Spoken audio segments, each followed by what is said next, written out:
Just jumping right into it, what's the scouting report on Marshall? What's it going to take to try to beat these guys?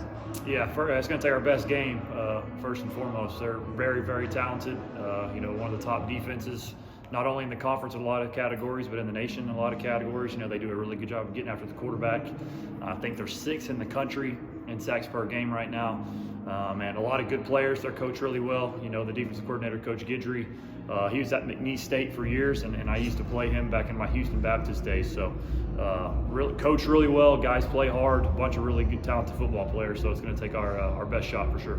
How much does their pass rush, I guess, disrupt your scheme or change your scheme a little bit going into Saturday?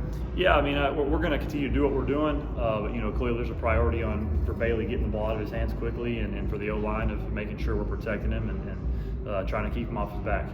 In situations like this, coaches usually say they try to keep the preparation the same and whatnot, and try not to think about it too much. But where you are playing for a shot to go to the conference championship game, what's the feel been like around the facility lately? Yeah, clearly this is where we wanted to be, and I think that's the biggest thing. We feel like we've started to come along pretty good these last few weeks, and we feel like if we can just kind of do what we did this last Saturday, we've got a good chance.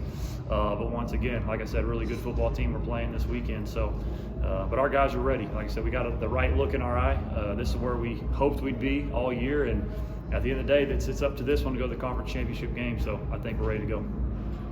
They have one of the best passing defenses in the nation, statistically. I guess what do you see from them on film that makes them so productive? Yeah, once again, they get after the quarterback. The quarterback gets rattled a lot of times when they play.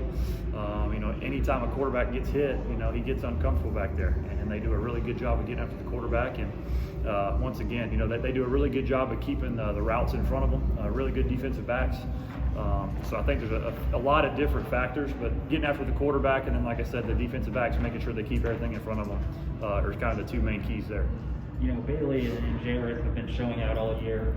Some award finalist stuff came out today, and they weren't named on that. Is there any extra fire that you've seen in them practice today or anything like that? No, same thing. We're here to win the championship. Clearly, if you ask me my opinion, I think those guys were robbed. But that's kind of is what it is. We came here to win a conference championship, not for individual awards. I'm sure on the inside it probably hurts them a little bit, but they didn't show that today. They're team guys. They want to go win Conference USA, and it starts with beating Marshall this weekend, and I think that's their focus. Bailey is on pace to break the WKU passing yards record and touchdown record.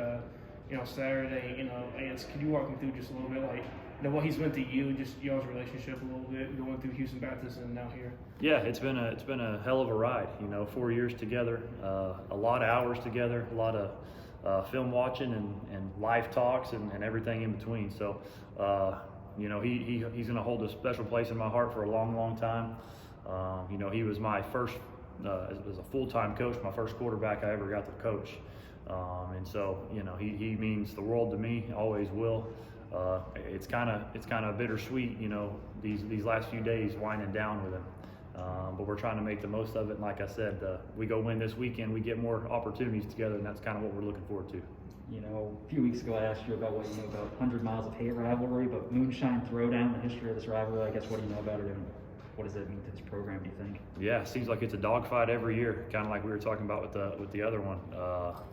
A lot of big time games have come down to this exact moment. I know Coach Helton and Coach Ellis and some of the other coaches here have been a part of some big time games that have been, I think it was 66 to 67 or something like that, maybe one year, and some stuff like that. So, this was clearly one that everybody knows is a big rivalry game for us, and then you set the stage with what's on the line for both teams. And so I think it's going to be an awesome atmosphere in Huntington, and I know their fans are going to bring it, and their guys are going to be juiced up just like ours are ready to go. So it's going to be a really good football game.